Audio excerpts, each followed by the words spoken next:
আগের বারের মতন যদি এবার আমার মান সম্মানটা খেও না, বুঝলে? সব কথা একটু ভেবে চিন্তে বলো। আচ্ছা ঠিক আছে।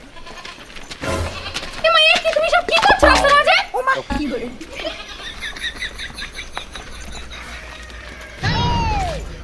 তুমি কি করে হাঁটছো? ঠিক করে হাঁটতে পারো না? ঠিক করে হাঁটো। মানে রাস্তাঘাটে ন্যাকামির শেষ নেই। ঠিক করে হাঁটো। বুঝছো, তো সব ভাল লাগে। কি করে? বাবা, ও বাবা, ও মা, কি করে? কি করে তুমি সব দাও? তুমি পারি না আমি আর। ও বাবা,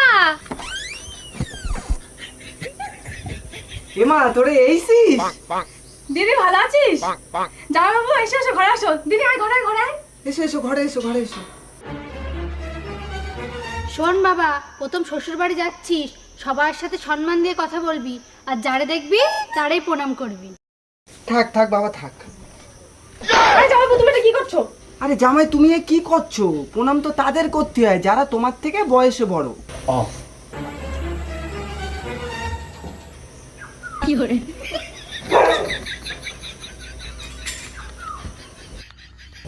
বাবা এবার ঠিক আছে? আরে বাবা তুমি এটা কি করলে? কেন বাবা, আপনিই তো বলেছেন যে এই বাড়ি নাকি আপনি 40 বছর আগে বানাইছেন। হ্যাঁ তাই? তাহলে তো এই বাড়ি আমার থেকে বয়সে বড়, তাই না? কি করে? তা জামাই বলো বাড়ির দিকে কি খবর?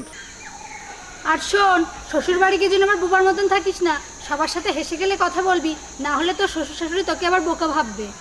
আচ্ছা শ্বশুর মশাই, আপনি বিয়ে করেছেন?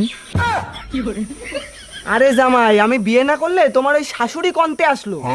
ও, তা বলছি কার সাথে বিয়ে করেছেন? আরে জামাই তুমি তো আচ্ছালো। আরে তোমার শাশুড়ির সাথেই তো আমি বিয়ে করেছি।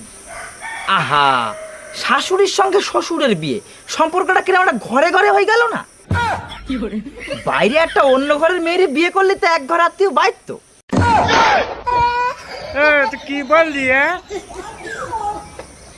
তা বলছি শ্বশুর মশাই, আপনার বাচ্চা কাচ্চা হয়েছে? আরে জামাই আমার বাচ্চা কাচ্চা না হলে তুমি আমার ওই মেয়েটারই কন্তে পেলে। তাও ঠিক।